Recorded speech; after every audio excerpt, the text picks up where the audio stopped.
Go ahead and start it. We just got the announcement. This recording is in progress. Yep. Yep, I'm smiling. Can you tell? It gives you the choice of leaving now, now that it's being recorded. Like Or you, at least- like or you at don't least want to turning be off your recorded. video. Yeah, yeah. If you're in which sec, blank out your video. Oh, got it.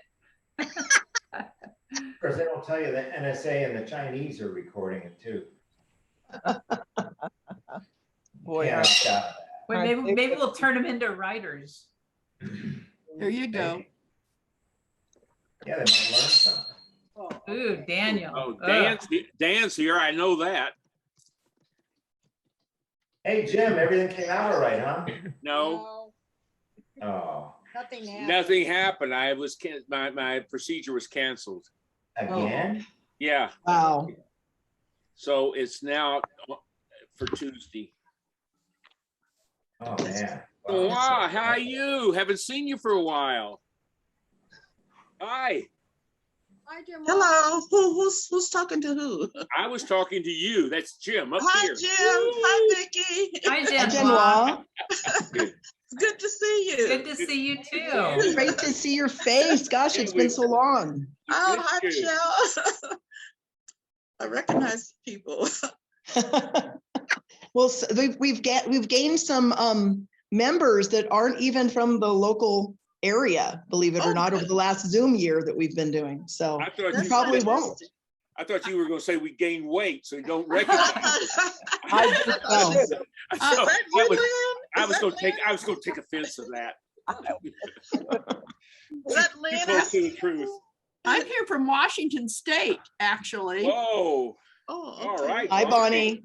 Well, Hey, by the way, Lynette, If you haven't, oh, go ahead. I'm sorry, Jim. Sorry. Lynette's from in Montana, so Cool. Isn't that wonderful? One little silver lining about Zoom, you know, and the lockdown and all that kind of stuff is that we figured out a way to not have to actually drive into downtown Hemet. We could have people visit from all over the country. And we all have no trouble finding parking spots. Yeah. At this point, I think we have paid members from 6 states. Wow, that's cool. Yeah. That is. I miss that Mexican place though for lunch. Oh, you could still go there. Oh, Yeah, Emilio's. yes, Yeah. it is open. Yeah. Hi, Dixie. Well, Where's we are, Dixie? Hey, there, Dixie. we are working on a hybrid solution for when we do go back live. And I have my best people on that, who is Liam and Your Jessica. family. Your kids, they are the best people. I think so, but I'm kind of partial. So Yeah. Only a little bit. That's good. Aw, shucks. What? Liam, you can't say aw shucks and not follow it up with I know. nothing. I heard the ellipse after that. And Yeah. I'm going, and? I'm just waiting for him to turn on his camera. I want to see his bed hair. No, not happening. Oh, Oh, there he is. Hey, who's broadcasting from inside their sauna? sauna. What do you mean? That's Lynette. No, it's Pine Walls. Oh. It's really an office. Really like, yeah, there. Is that better? That is our director at large. That's right. Yes, we sent her to Montana in search of more members. There you go. But there's no Mexican food up here, or it's not very good. So you'll have to send me Yeah. burritos. It's not good. One of the things I do actually miss about California is the Mexican food. Mexican food. I Yep. grew up in the Los Angeles area. I'm a native Californian. Oh, okay. With my husband, I've been all over everywhere. Now we're in Eastern Washington, where there's a large Hispanic community. And so we got some pretty good Mexican food here. Well, then Lynette has a solution. She just has to drive from Montana to Eastern Washington. She can get a good meal. Oh, no, she can open a restaurant. Oh, Yeah, I that's don't a know. better one. My mom's been chasing the taco trucks. So she says they're pretty good. Or the taco buses, I guess is what they are. So she's found one in Bozeman. So she's going, when you go to Bozeman, you got to find the taco bus. Okay, Mom. Because there's Had one. any snow yet, Lynette? Is there? What's that, Jim? Have any snow yet? Just for a day, and then the wind blew it all away. Oh. So we're supposed to get some Monday night. You're pretty high up there, aren't you? Yeah, 5,100. Yeah. How Are many you is in staying our up group there? now, Jim?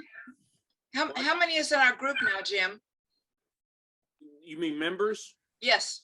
I'd have to defer to Michelle for that. Yeah, because as vice president, I'm in charge of membership. There are 67 members, but we have over 180 people on our email list, people who are not actual paid members as well. So yeah, so I feel pretty good about that in the type of economy and environment that we've had to deal with in 2020 and 21. It's not our highest numbers ever, but it definitely isn't our lowest numbers either. So next year, that's my goal, is to increase. I want to hit 100. I want to hit 100 next year. So everybody's got to help me with that. Okay. Sure. Okay. Lynette, are you living up there or just visiting? We moved when we Oh, retired. you did? Oh my Yeah. goodness. Well, Yeah, and she's still on our board. Isn't that awesome? I'm the Cool. absolute member at large now because over here. Very large. Yeah, we moved closer to my folks. Yeah. One of my Shall favorite we- states, except for the winter. I think that's what keeps me out, but I love that state, so. Well, shall we get started? Yeah, looks like we have a quorum. All right. Well, everybody, welcome to the October 2021 meeting of the Diamond Valley Writers Guild. And I'm going to start today with, as always, has anyone had anything new published or started something new or finished something new? I see Bonnie has already raised her hand. Yes, Bonnie. I am extremely excited to announce that I finally finished and successfully submitted my 4th book for publication. It's going into pre-order on November 1st, and I'm doing my book launch party on November 15th. You guys are all invited. I'll be glad to send Michelle the details. I am so excited. And I know that we get to do prose readings today, and I thought I might read a small excerpt out of book 4. But the Dimensional Alliance series continues with just quick. The original series was about a young woman who inherits a house, a cat, and a key from an aunt she's only met twice in her life. And turns out the cat isn't a cat. There's an impossible room in her house, and the key doesn't fit any locks, but leads her to adventures into the multiverse. This book 4 is actually the journals of the aunt she inherited all of this mess from. So What a good imagination you All have. right. Yeah. science fiction meets fantasy. There are dragons, just saying. All right. So great, Bonnie. Congratulations. That is absolutely terrific. Does anybody else have anything that you've had published or you've started writing or finished writing or thinking about writing or once thought about writing? Well, how do I get in? I think a lot of us are excited about NaNoWriMo, even if you maybe are lurking in the background and you haven't formally committed to it. I think there's people who are going to be doing little projects on the side. And if you're interested in joining our local NaNoWriMo group, where we meet every Monday on Zoom at 1 o'clock for 1 hour, just during the month of November to encourage each other. And if you're interested, write me at lynn@anyshiny_thing. So that's LYNNE at anyshiny_thing.com. Yeah, that of course that's coming up. It starts November the 1st, and I know there are quite a few people in the group who are going to participate. And I think that's a great way to really get into some good writing.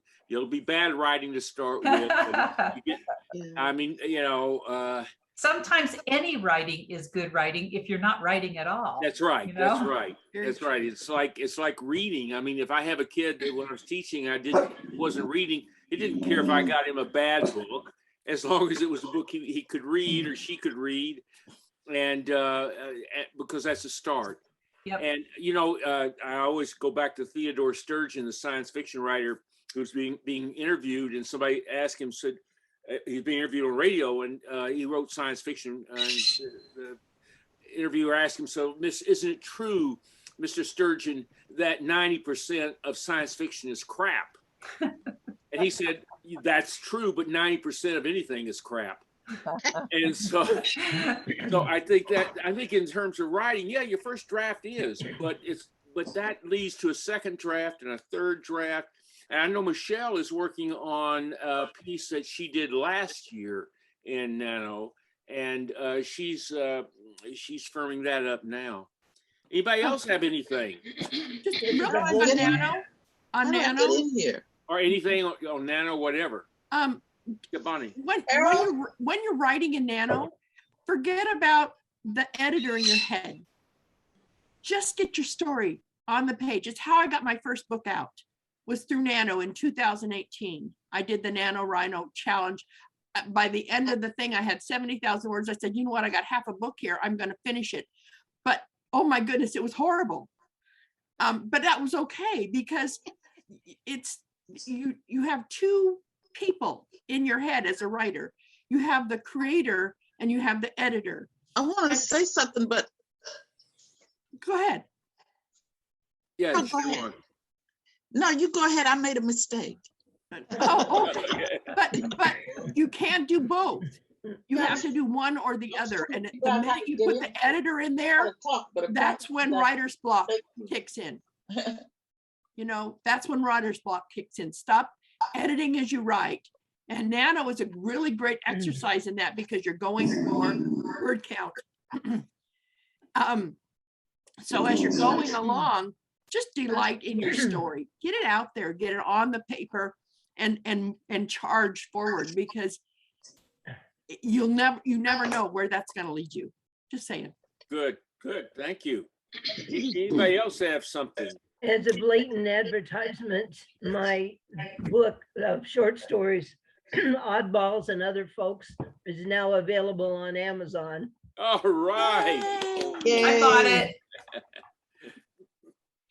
Genoa wants to say something. Genoa, go ahead and unmute yourself. Genoa, do you want to say something? You're muted. You're muted. Unmute. Genoa, unmute yourself.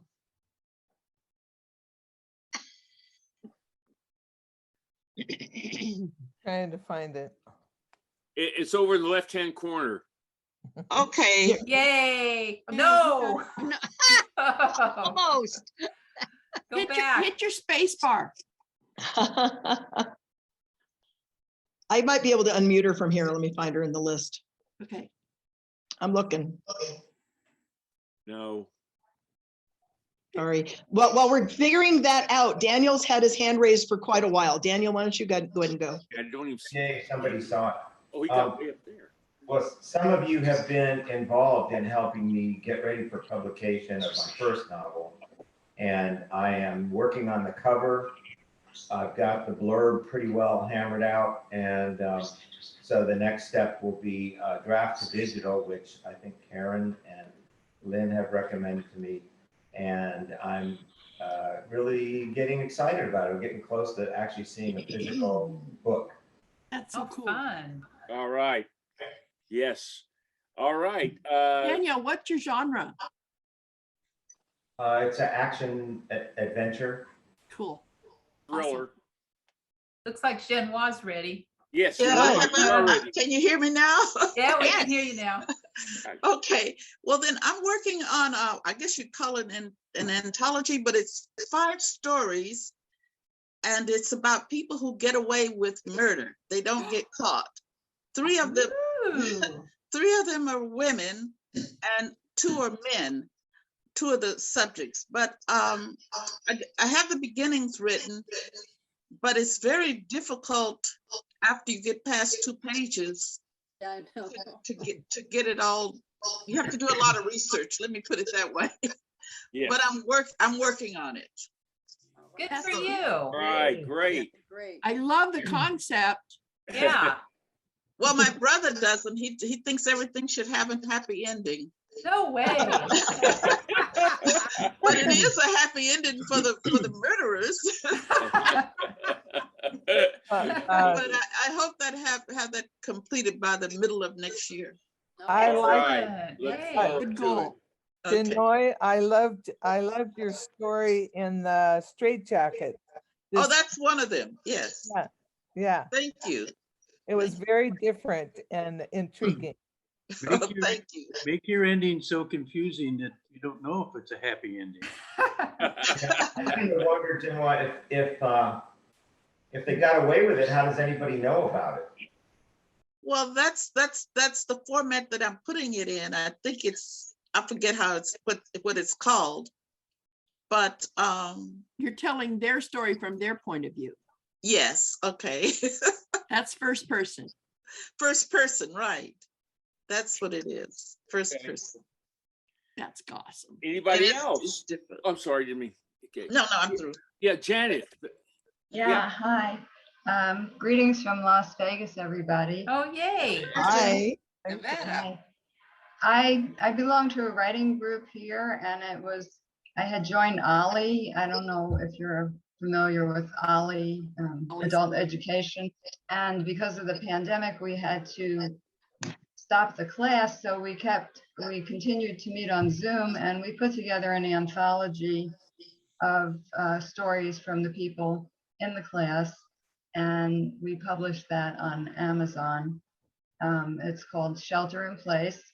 And I think it's like, 300,000 in their bestseller list. But it was kind of getting our feelings out there about the pandemic.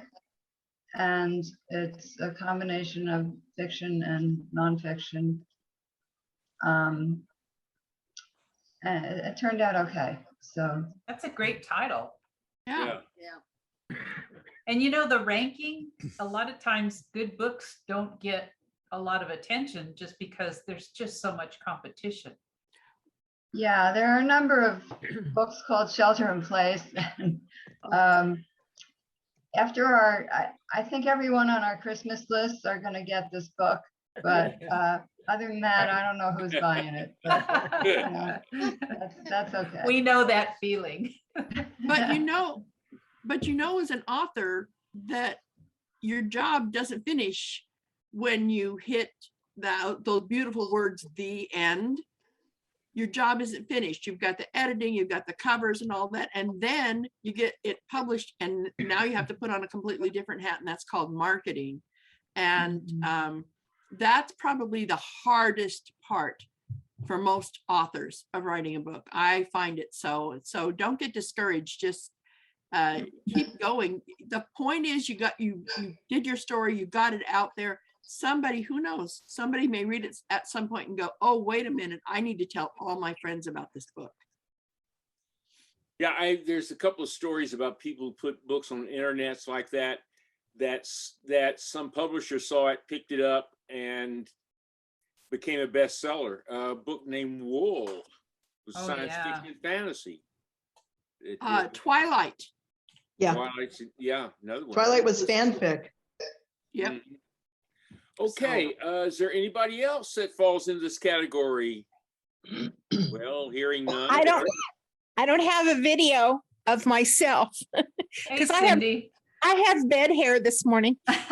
That's not fair. You got to show us.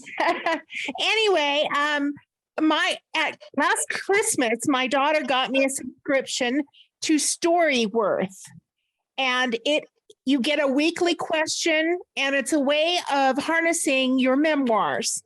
And by the end of the year, I'm heading toward the barn on this one. By the end of the year, it will be a bound edition, a hardbound edition. And it will be like available for sale. I don't know if it's like $30 for the hardbound book, but it's a keepsake for our children and our grandchildren. That's a really good idea. What's the name of that company? It's called Story Worth. The S and W, it's all one word, but it's the S and W are capitals. So storyworth.com? Yes. Okay, And thanks. it's just, I get a weekly question. My daughter got this for me, and you get a weekly question. So you dwell in your past for 1 week, answering a question maybe about your great grandparents or your parents, or how you grew up as a child. And it dredges up a lot of things, but at the same time, she has interjected some fun questions like what do I like to read, or what was I like as a teenager? So she says she can't wait for the book to come out because she has thoroughly enjoyed reading all the stories. Very cool. Yeah, that is. That's super. I've never heard of that before. Karen's got her hand. So, Karen, you had your hand up. Karen, yeah. My book, More for Less, which has been on Amazon for a few months, I finally got the narration finished and up. So it's available in ebook and print and audio. And if anybody wants to have their book, wants to find a narrator for the book, I went to ACX. So you could look that up, and it's kind of fun because you can say what kind of a narrator you want, and then people audition for you and they send you samples of their voices. So it's kind of a fun process. And it can be pretty cheap if you can get a new narrator who's willing to do it for shared royalties. And some of them, you can negotiate how much you want to pay or not pay. Another really great place to do your audiobooks is called Find a Way Voices. That's all one word. And they have the same process where you can audition your potential narrators, and you can work out a deal between you and them. It's a great way to get started because for a fairly short book, if you're just hiring a voice actor, you're talking about probably $2,000 to $3,000. So, oh, I didn't pay anything for that. Nothing near that. Okay, is anyone else? All right. Well, in that case, I think we shall move on to the next place. And actually, Lynn, I'm going to ask Lynn, do you have anything you want to say about the Facebook, Lynn? No, it's just, I do encourage people to go to Facebook, to our author page, or to our writer page, our Writers Guild page, because we always put links on it about staying encouraged about your writing, and tips and strategies for not just writing, but also marketing, whether it's fiction or nonfiction. It's a really great resource. So I'll put the link in the chat so you can go to it very easily. And I really encourage you, if you would like the page, that would get us a little bit more attention from Facebook, makes everything nicer and cheaper. Thank you. Okay, membership, Michelle. Good morning, everybody. Well, I kind of segued earlier in saying that I'm creating a goal for myself, is to try to encourage 100 paid members for 2022. So beginning pretty much immediately, but by November 1st, if you renew and or have never been a member and decide to join, you can go ahead and join after November, and it will then apply to 2022 at any time. We have a couple of different ways that you can become a member, and I'm going to put it in the chat. You can either go on PayPal or you can send a $20 check to our PO box. So it's now in the chat if you need that information. Again, any monies coming in from this point forward will be applied to the 2022 membership, so you don't have to wait until January to do that. Also, the benefits of becoming a member include your ability to be considered for publication in Straight Jackets Literary Magazine, 10% off at Cameron's Books in Hemet, and then voting right. By the way, they do ship for anybody out of area. You can order things from Cameron and they'll ship it to you. Guild voting rights and inclusion in the listings of published authors on our Guild website. So there are benefits beyond just, saying, hey, I'm supporting the Guild. As a nonprofit, and we are an actual nonprofit official, have been since day one. It's very important that we, have paid members, because that helps us pay for Zoom and pay for the website and the hosting and all the different things that we do.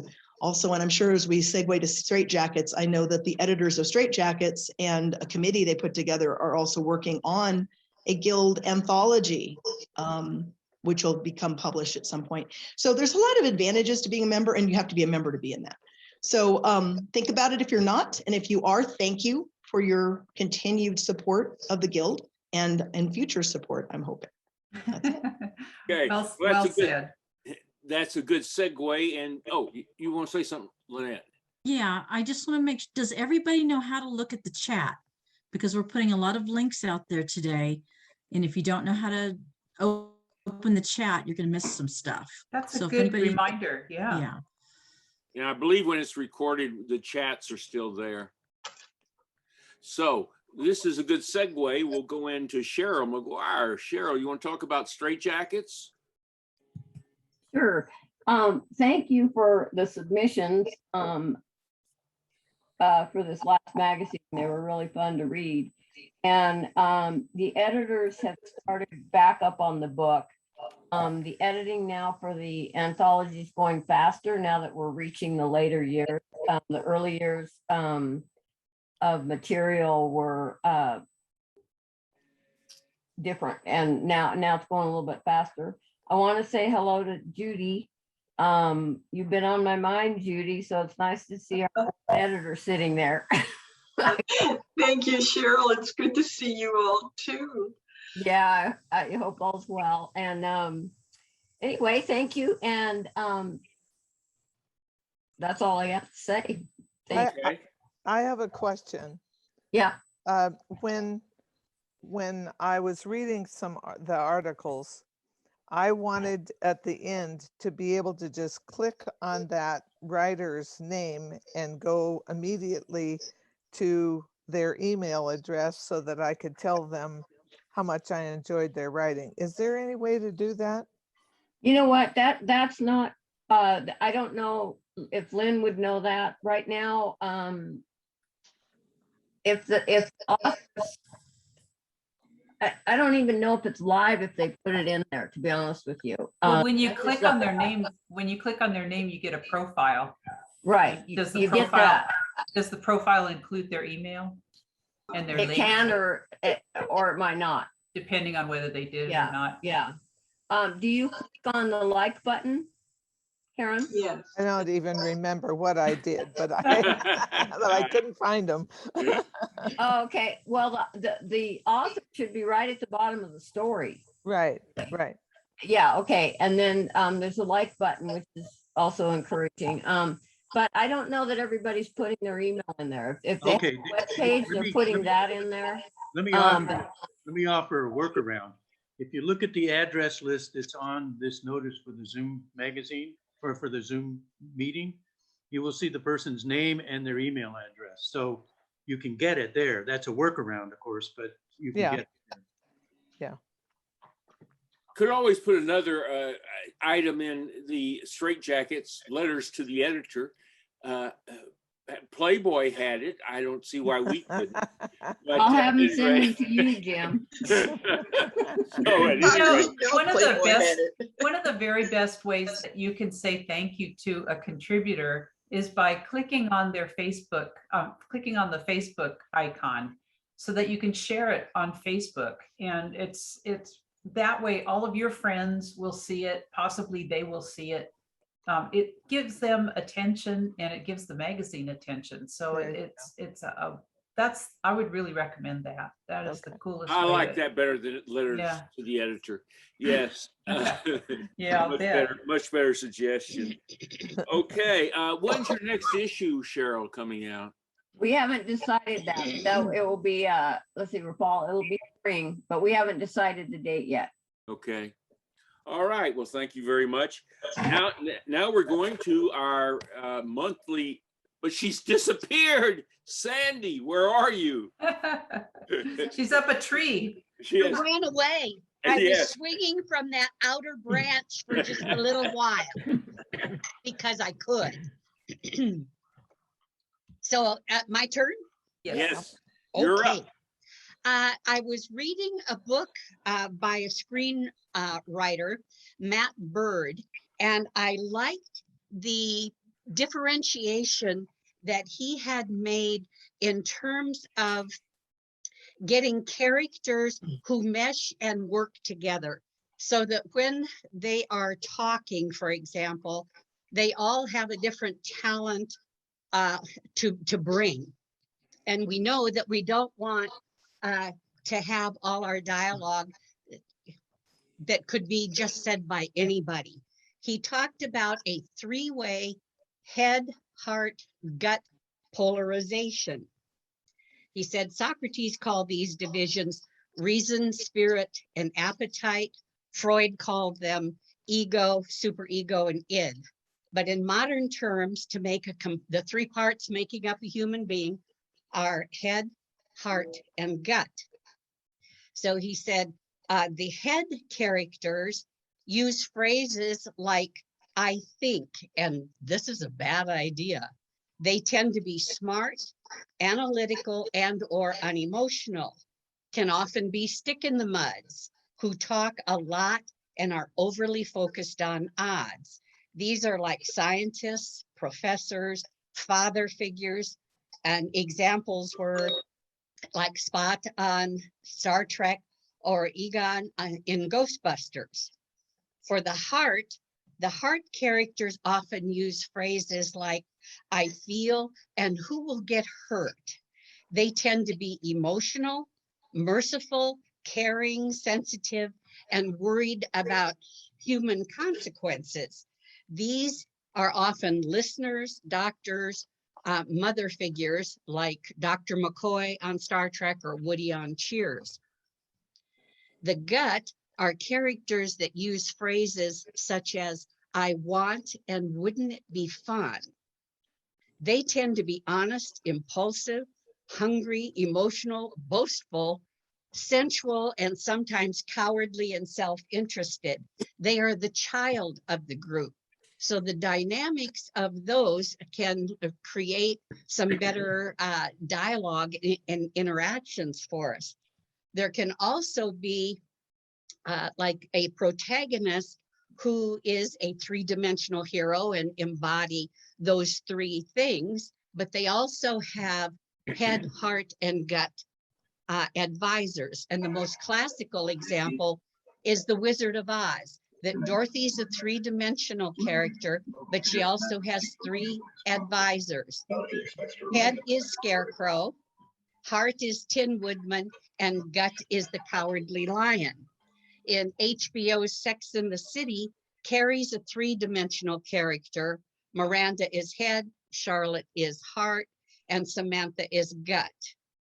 Sometimes, as in the three, but really four Musketeers, Athos is head, D'Artagnan is heart, Porthos is gut, and Aramis is spirit. So I found that worked well in my head to see how you can have different aspects of character so that they speak differently, bring a different talent to moving your plot and story and characterization along. Sandy, what was the name of the book? Can you tell The us? book was, it's a long title, Secrets, just a second, I will tell you. Oh, come on. It's Story Secrets and by Matt Bird, B-I-R-D.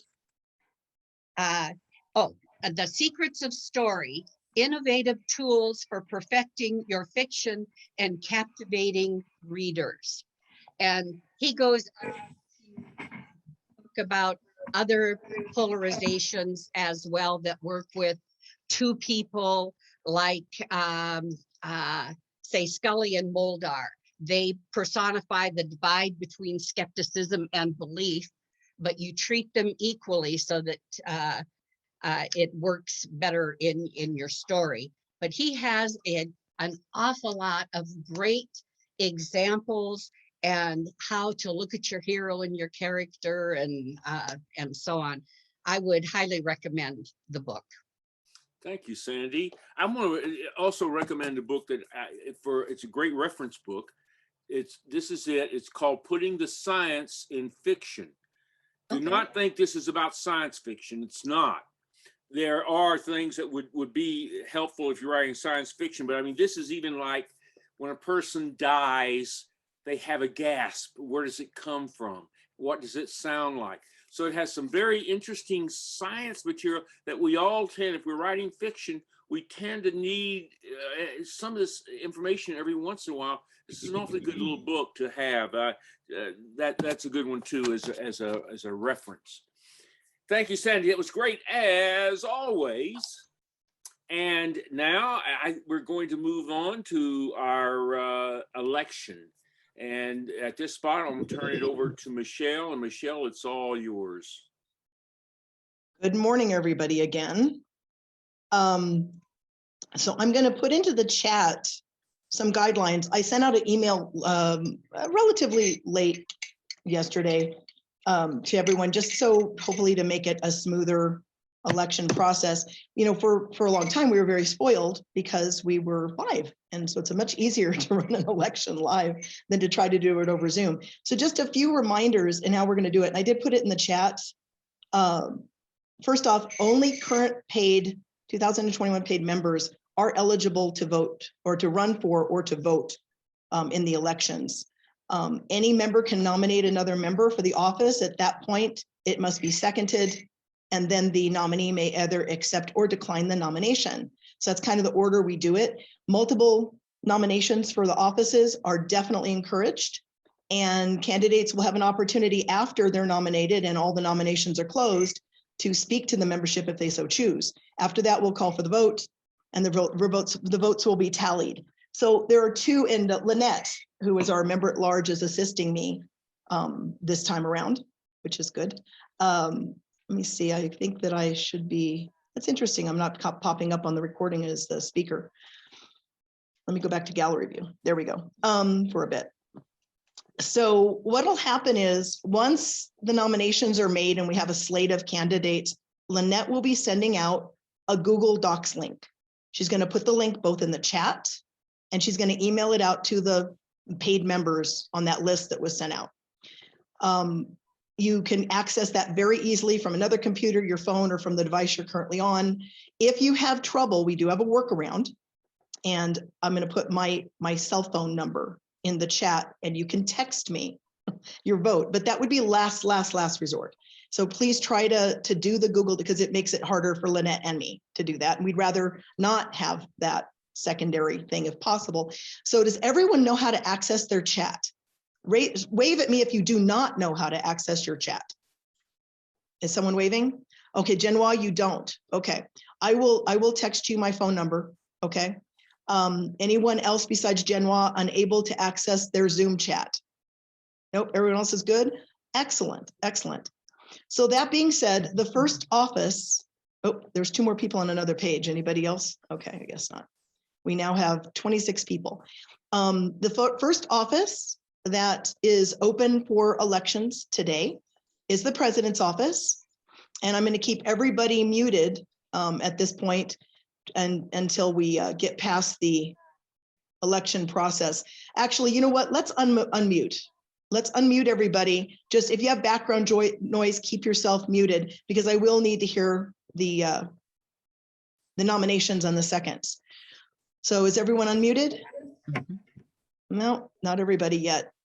Unless you don't want to say anything, then keep yourself muted. But if you're intending on nominating, please unmute. Or if you're intending on accepting a nomination, please unmute.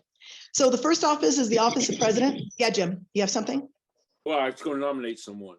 Oh, okay. All right, we'll get there. So the first office for nomination is the office of president. So whoever thinks they can fill Jim's shoes, and prior to that, Lynn's shoes, we would love to have you on the board of directors. So we are now open for nominations for the office of president. Jim. Yes, I would like to say, first of all, no one can fill Lynn's shoes. Anybody can fill mine. It's okay. I would like to nominate Howard Feigenbaum as president. Do I hear a second? Nomination. We have a second, Valerie. Karen, are you logging down who's making the nominations and who's seconding as secretary? Oh my gosh. We have an opening for secretary too. Oops.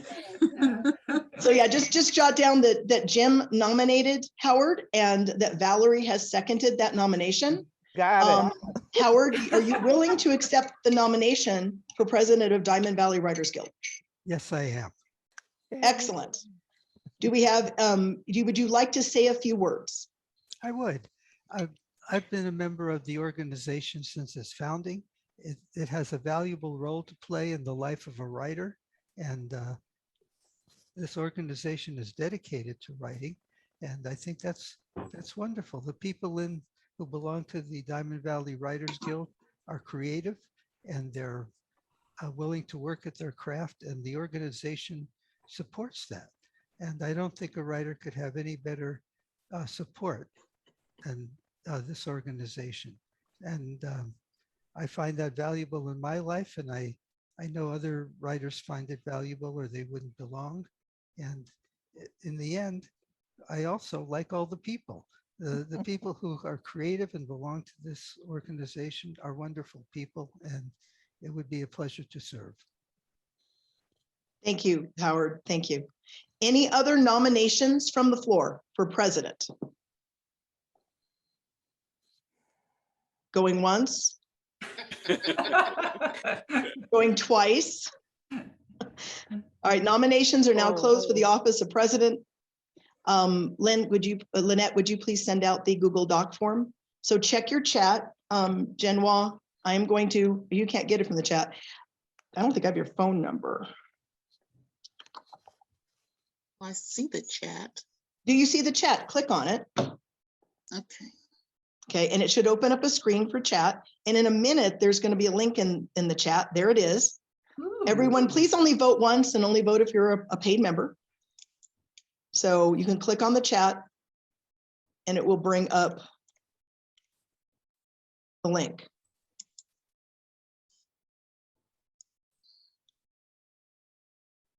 This is very professional. You can thank Lynette for that. She's the one that's Thanks, Lynette. Doing that.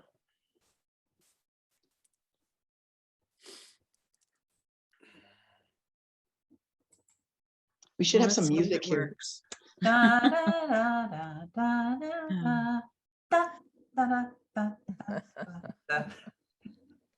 Might take a minute to load, and don't worry, we'll make sure everyone has an opportunity to vote. Never mind, doesn't matter. Could you explain how you vote? I see it all in blue to vote for president and underlined, but I don't know how to vote. You just click on that. Click on it. Click on that and it's going to take you to a Google form, and it's only going to have like 4 fields. It's going to ask for your email address just so we can make sure that Howard's not stuffing the ballot. And then just kidding. And then it'll ask if you're a paid member, and then you'll have the option to choose your candidate. And then at the bottom, it'll say submit. And then the results will go to me on a spreadsheet, and I will sort it by who got voted for what, and then give us a result. We do it this way because we've always done a secret ballot. So that's kind of why we're trying to do it. Yeah, and so, you know, it's as close as we can get to a secret ballot. Believe me, Lynette and I will not talk about people and who they vote for. No, yeah. Pretty amazing. I'm not Yeah. sure every group would have somebody in it that would be able to do that kind of technical support. That's awesome, Lynette. Oh, wait a We are second. really, really lucky to have Lynette on the board. I voted. Okay, great. Okay, is there anyone who has been unable to vote at this point? Just raise your hand so I can see you if you feel you have not successfully finished your vote. Jessica's still voting. I'm having trouble with connection, so I'm trying to like get it to load. Oh, Well, if you need to come over and use the link I have on my screen, you can come do that. We're in the same spot right now. Oh. We're in maybe big she area. can whisper her vote to you. Are you There's the so only many one? options.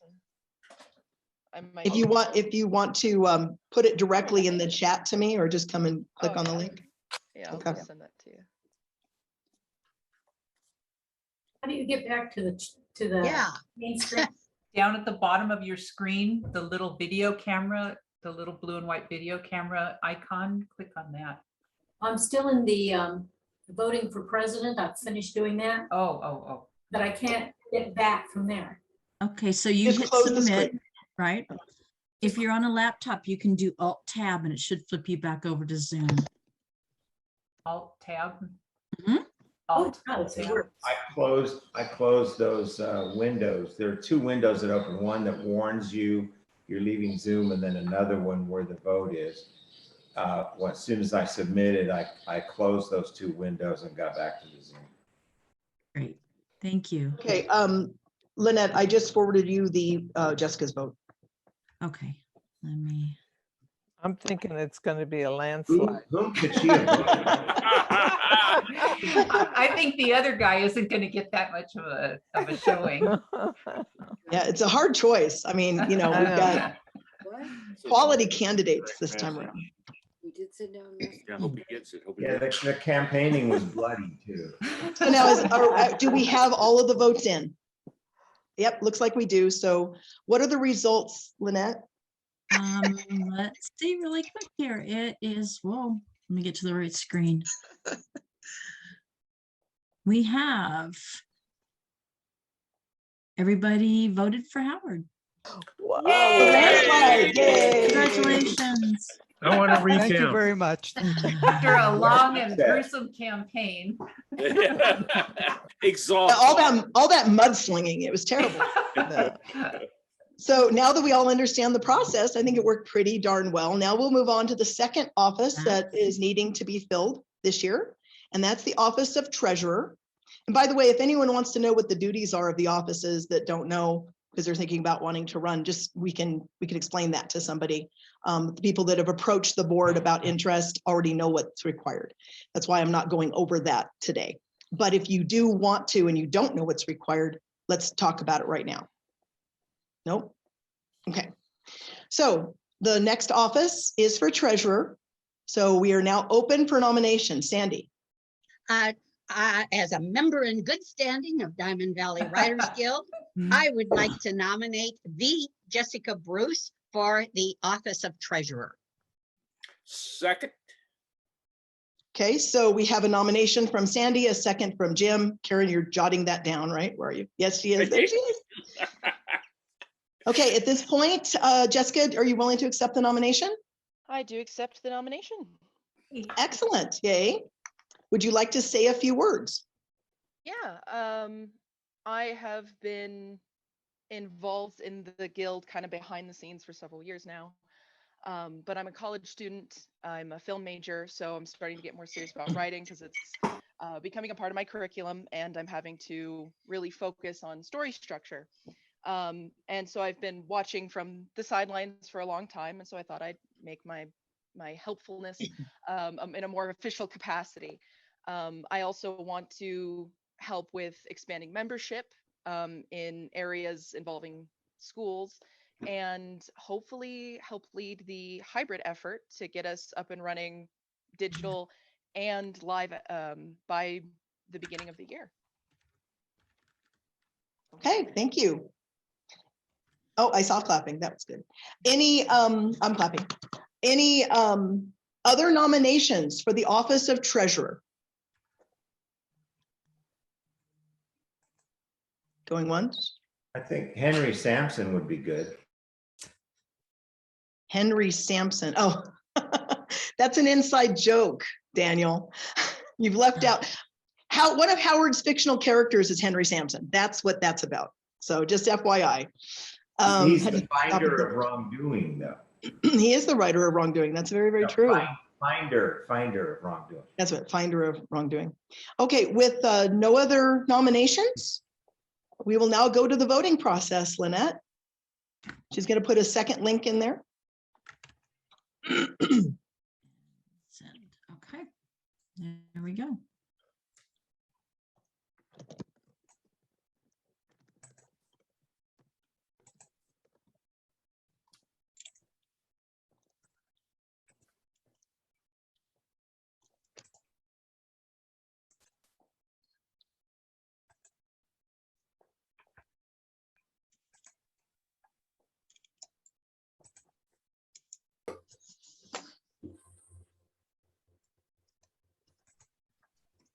Okay, wow, that's fast. They all got it. They're all on it now. Man, they're quick. Just seeing the screen is just popping with names.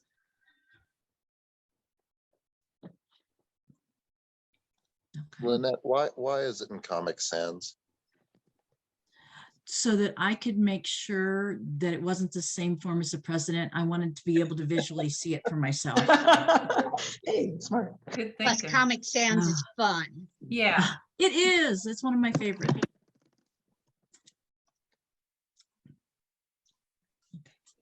Okay, so there's something in the chat for you, Lynette. Got it.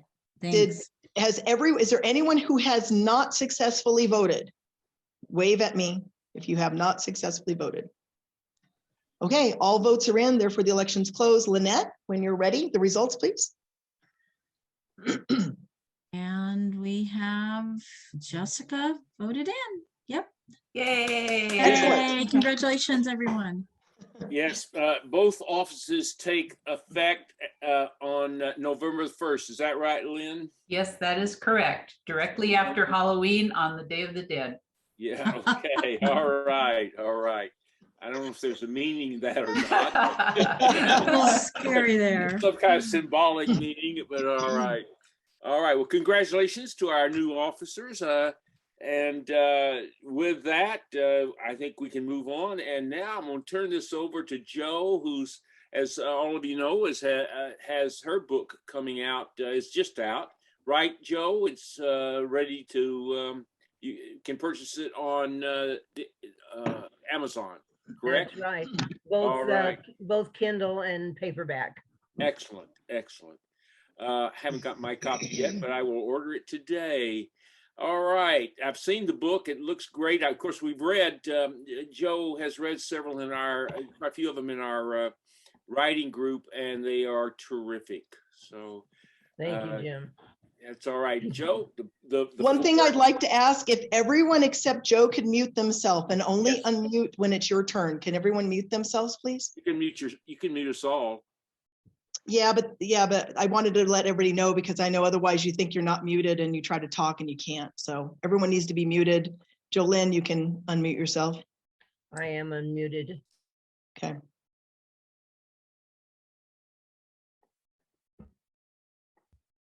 Okay, back in business.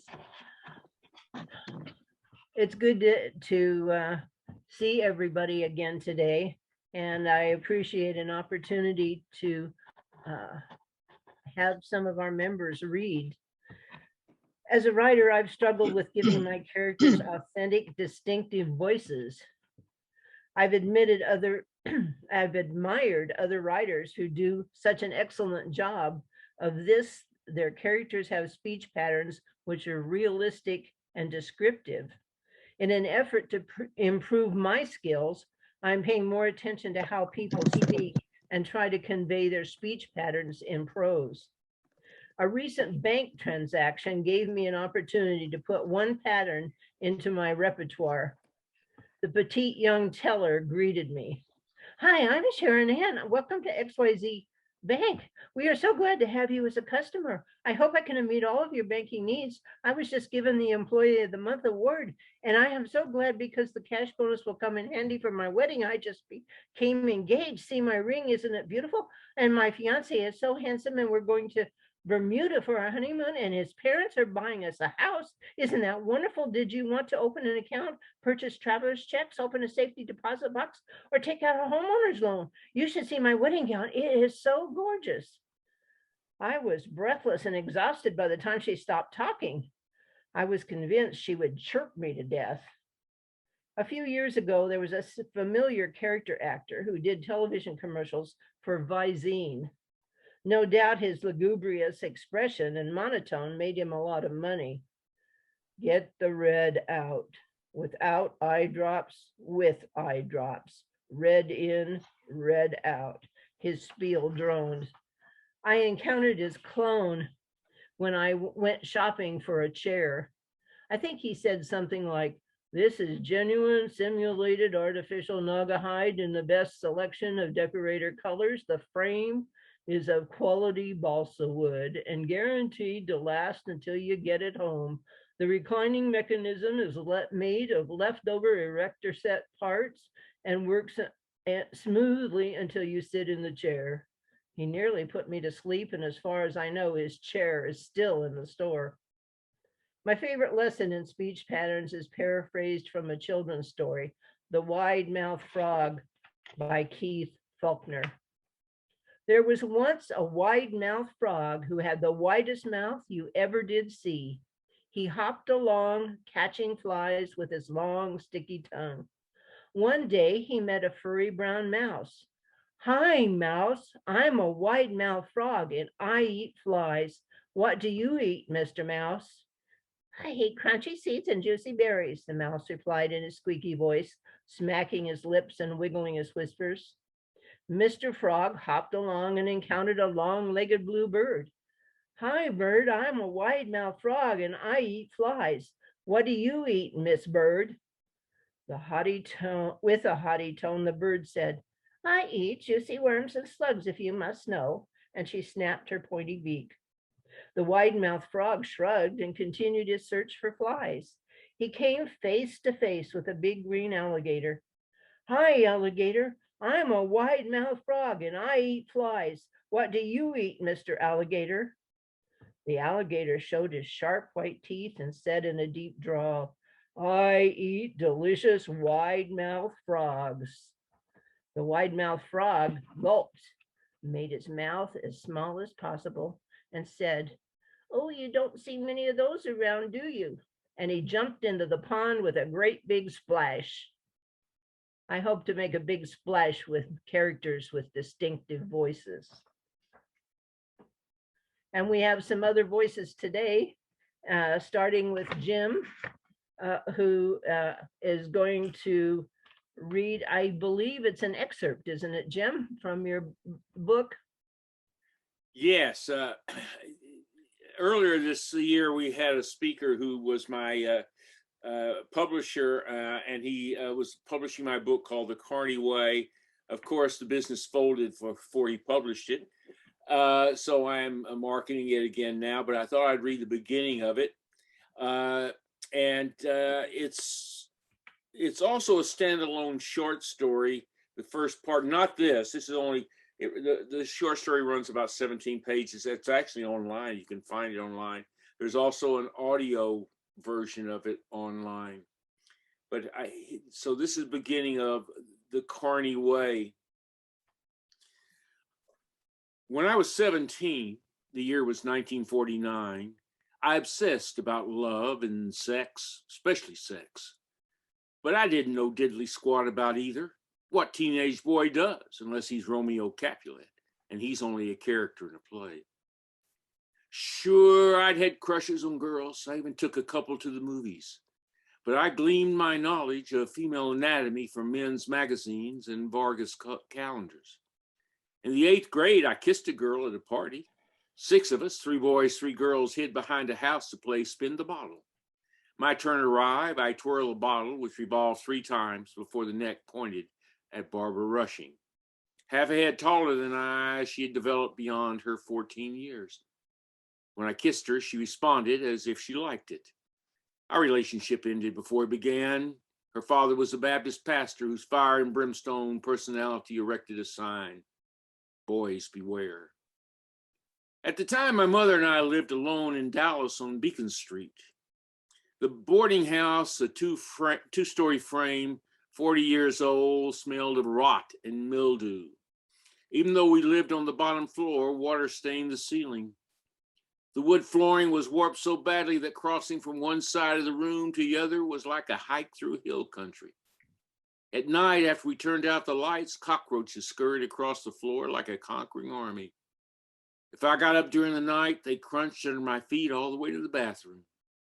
We battled rats, too. We set traps in the kitchen and on the back porch. Day and night, they snapped with a loud clack and a death squeal. Beside the vermin, the walls were so thin we heard those who lived around us as if they camped in our living room. Across the hallway, Mrs. Smith, a divorcee, entertained different men 3 or 4 times a week. Moans emanated from her apartment at all hours. Above Mrs. Smith lived an elderly couple, the Nestlers, both in their late 70s. Mr. Nestler suffered from a bad heart, and his heavy breathing pervaded our apartment like winter wind. The worst was a couple who lived above us, the Bartolettis, who Mom called the Bickersons, after characters on a radio show. They fought over money and over his infidelities. Sometimes their arguments ended in blows. Residents called the police, but their intrusions failed to halt the mayhem. So the Bartolettis continued their assaults on one another and indirectly on us. Mr. Bartoletti delivered Lone Star beer. Often while on lunch break, he parked his delivery truck in front of our apartment building. When I met him on the porch or the sidewalk, he'd wish me a good day. With his dark hair slicked back, his heavy eyebrows, his brooding nature, he reminded me of a hood in a gangster movie. He asked me to call him Nick, but he was over 30. I couldn't call anyone that old by his first name. One evening, I arrived home from school to encounter him leaving our apartment. I asked Mom why he was there. He and his wife are having trouble. She's gone to visit her mother. He asked for my advice. I told Mom I feared her getting involved. We just talked, nothing to get me in trouble. Despite her fondness for Nick Bartoletti, Mom hated the apartment as much as I. She often talked of buying a house, a 2-bedroom with a lawn where she plant roses. At best, she was romantic optimist, at worst, delusional. On her salary, we barely made ends meet, and a savings account was for those far more fortunate than we. Sometimes on weekends, I mowed lawns for spare change, but when I suggested I get a part-time job, my mother vetoed the idea.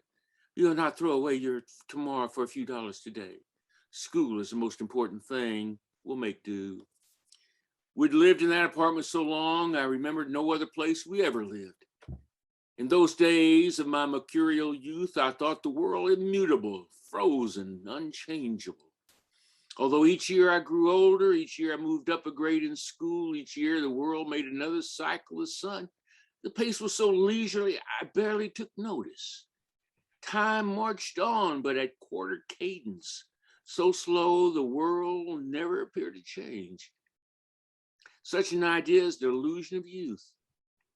Life does change, sometimes cataclysmically, like an earthquake that rumbles from deep inside the earth to crack open your life in quite unexpected and indelible ways.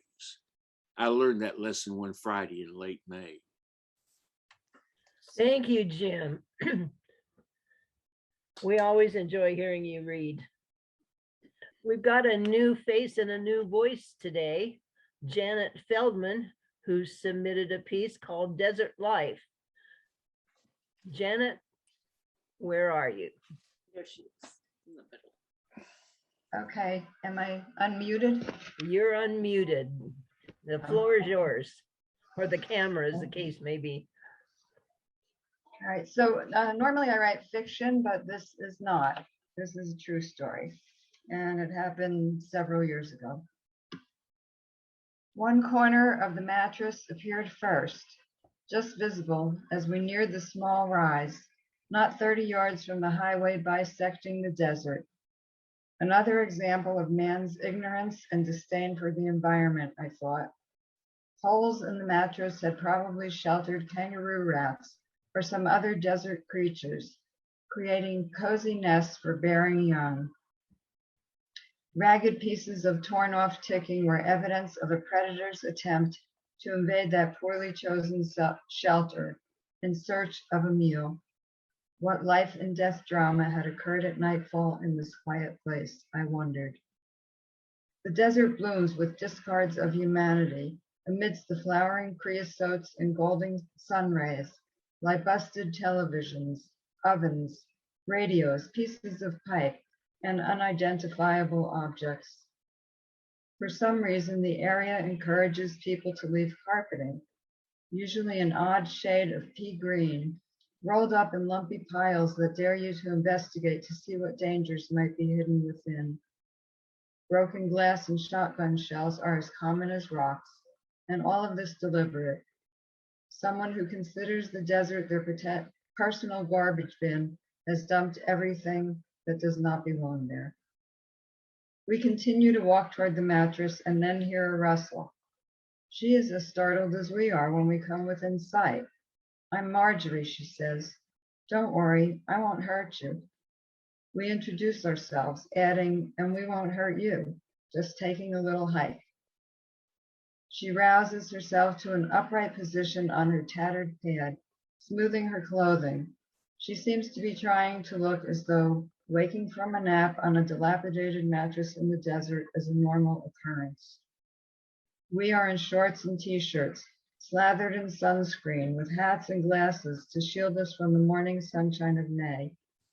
She is wearing the apparel of the homeless, a long floral patterned skirt, striped blouse, worn and dirty tennis shoes, and the hat.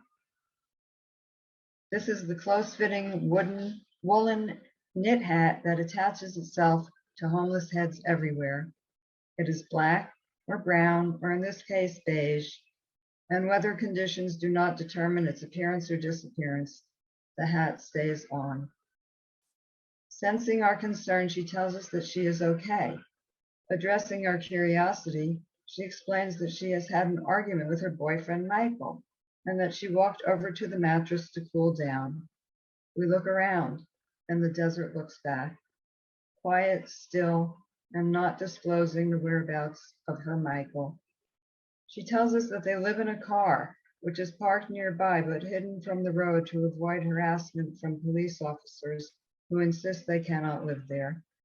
They have had to move several times recently to remain undetected. I realize that this is my first conversation with a homeless person. I'm speaking with an attractive, intelligent woman who, due to circumstances I can hardly imagine, just happens to live in a car that moves from spot to spot in the desert, like a token in a board game, trying to avoid landing on go to jail. She relates more of her story, telling us how the city does not provide adequate resources. She needs dental work and no one will do it. And the housing that she and Michael were offered was so bad, they feel safer living in the car. She explains that they go into town to get their medicine and pills, and she pulls a prescription bottle from her pocket. Stelazine, an antipsychotic. With good intentions and limited knowledge, we suggest other social services and mental health options, but she rejects them all, saying they have been tried and led to dead ends. We suspect that pride and independence may also have played a role. Marjorie now decides to return to Michael, and we accompany her, wanting to be certain that he exists and is not abusive toward her.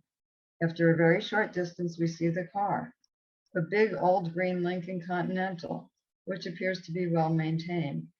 If one chooses to live in a car in the desert, I muse, at least make it a classy car. Michael is waiting, neither angry nor agitated, and greets us politely. He seems happy to have Marjorie back safely. The Lincoln is clean inside and out, and although a variety of items are strewn on the seats, there is no sign of alcohol nor drug paraphernalia. We chat a while longer, becoming more aware of our similarities than differences, and soon we leave them to walk back to our car and drive a short distance home. They have asked us for nothing, but their circumstances tug at our emotions. Although our impact on them has probably been negligible, this encounter has surely changed something for us. 10 minutes after arriving home, we drive back to where we left them.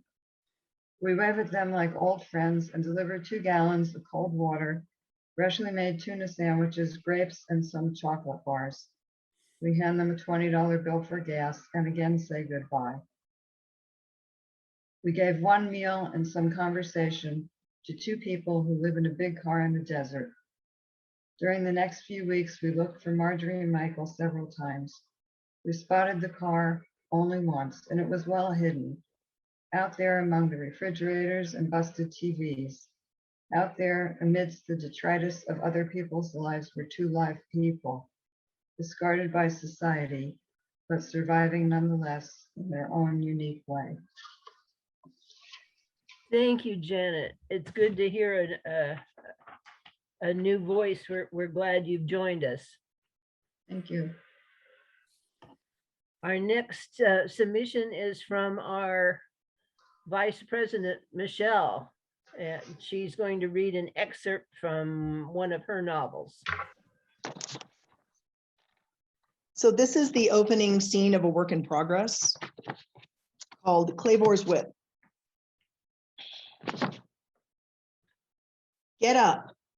The growled order, punctuated by a stiff-toed boot to the ribs, knocked Malcolm off his sagging straw mattress onto the unforgiving ground. Oily lamplight cast flickering shadows over empty cots lining the walls to either side of the deserted mine tunnel.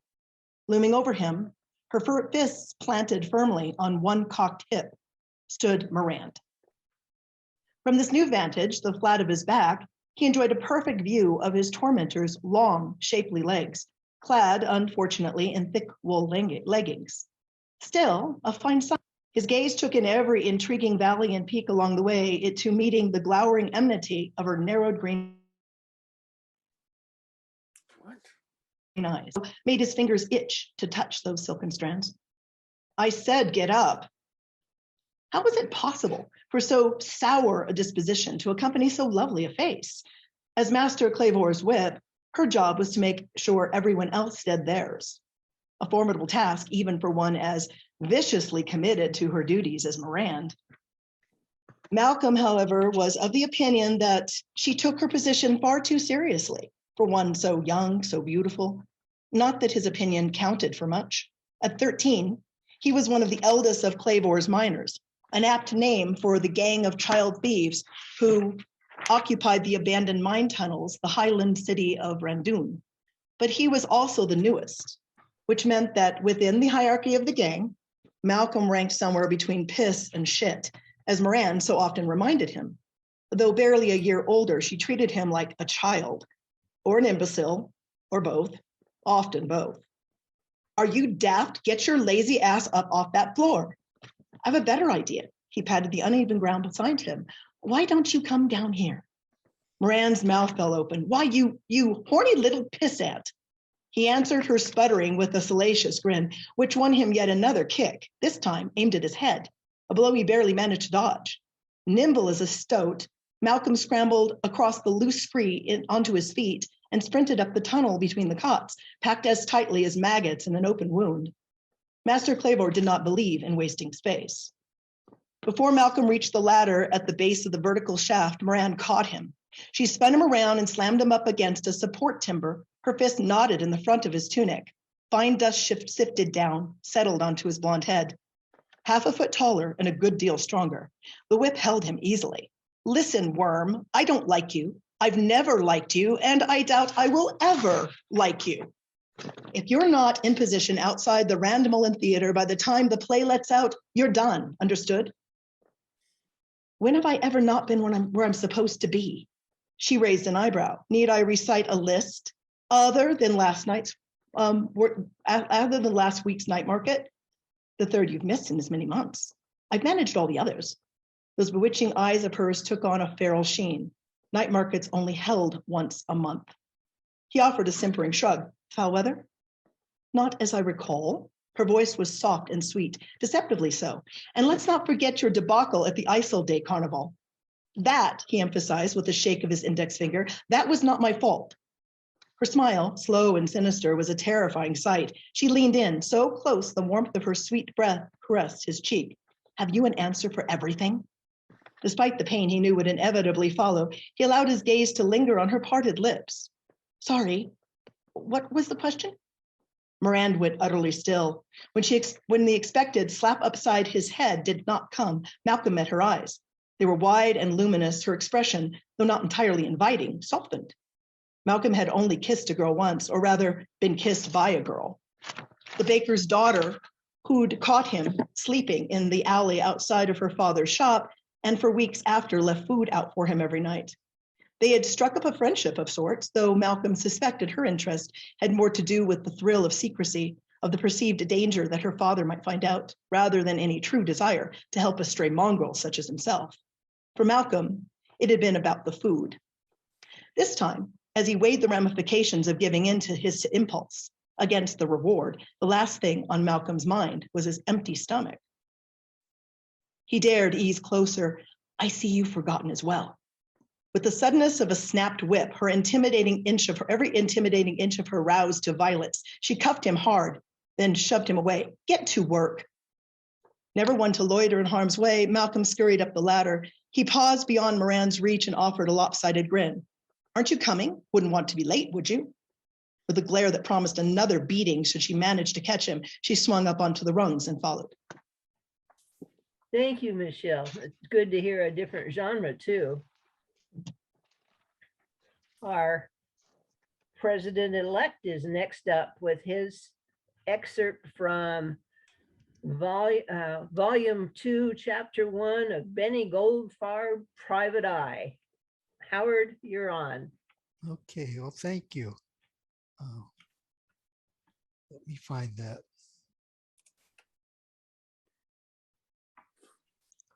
This is the second book that I wrote. It's from a trilogy, and the second book is like a middle child. It never gets enough attention.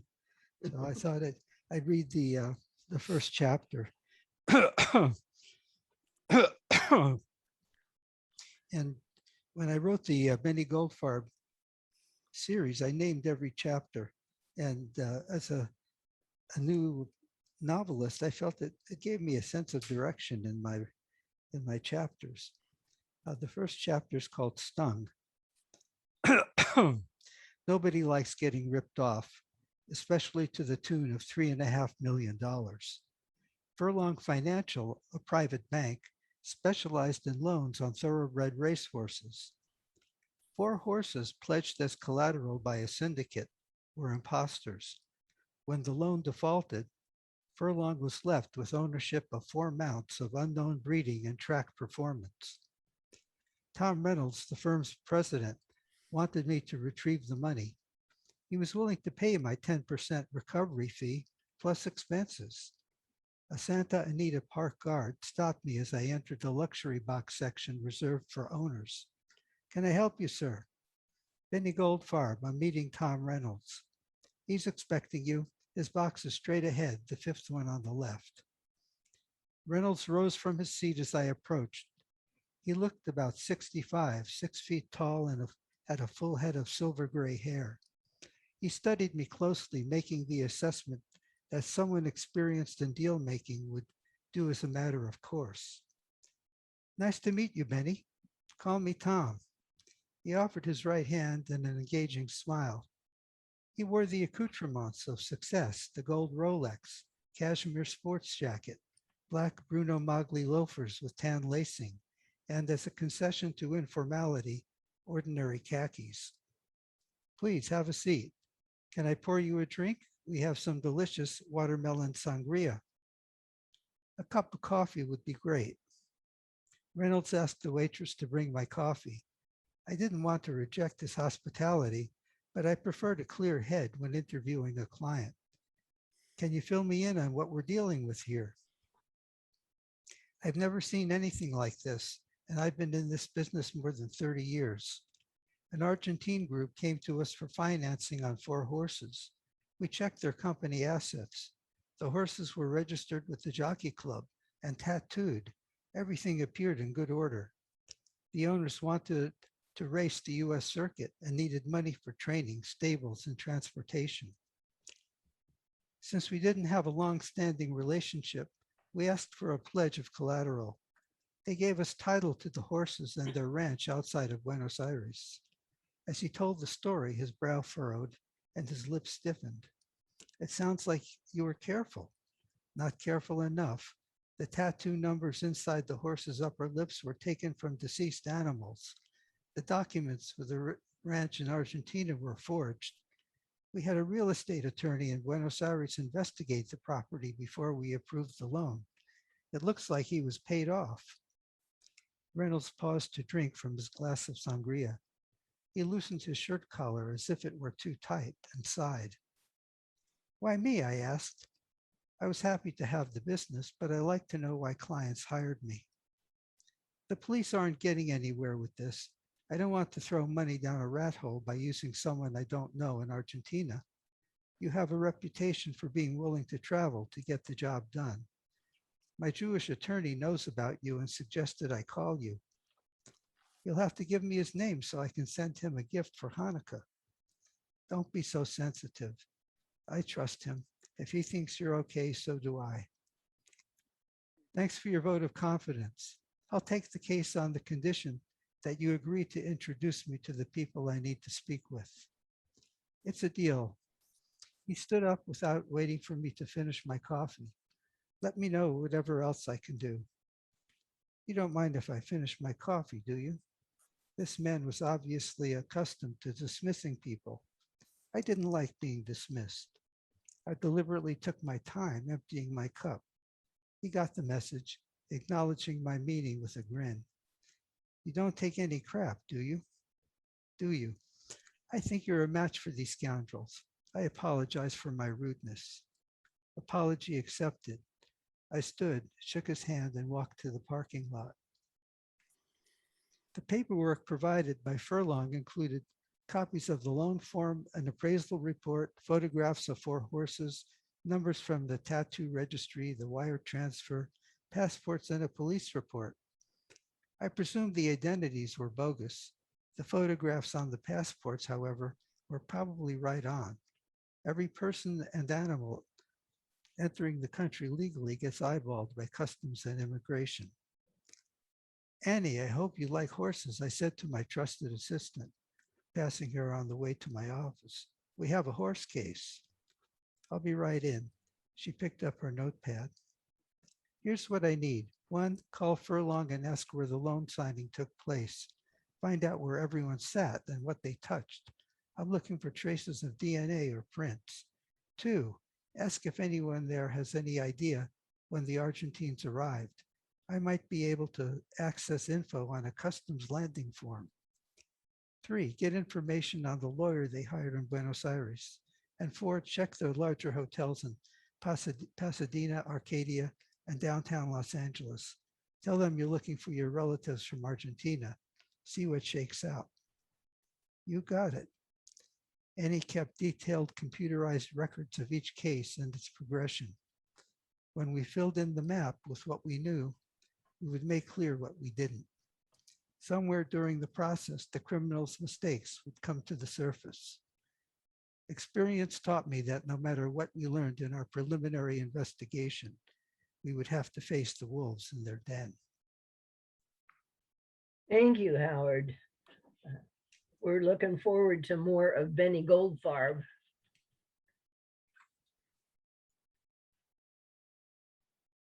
I am wary of people who always insist on explaining how things work. Some things in life shouldn't be reduced to the lowest common denominator. Why dim the beauty of a rainbow by focusing on the scientific explanation of sunlight prismed through raindrops on a backdrop of a dark cloud? or of the amazing sight of sundogs explained away with ice particles in the clouds reflecting sunshine. No doubt many of you can explain how my email messages get from here to there. I don't want to know. Mark Twain said we should keep our illusions because when we give them up, we will survive, but will cease to live. As I crossed a bridge over the Platte River one day, I spotted a spout of water and was curious about it. It was there again when I crossed the bridge a few weeks later.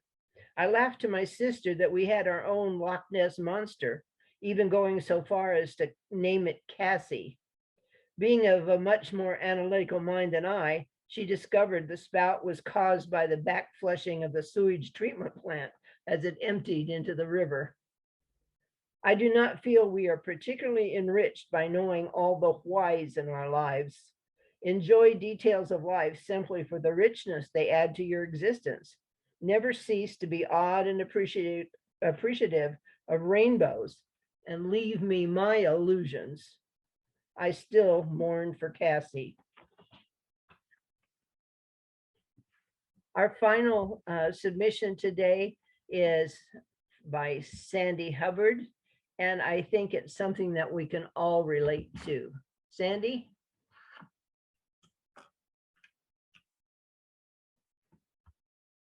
You're muted.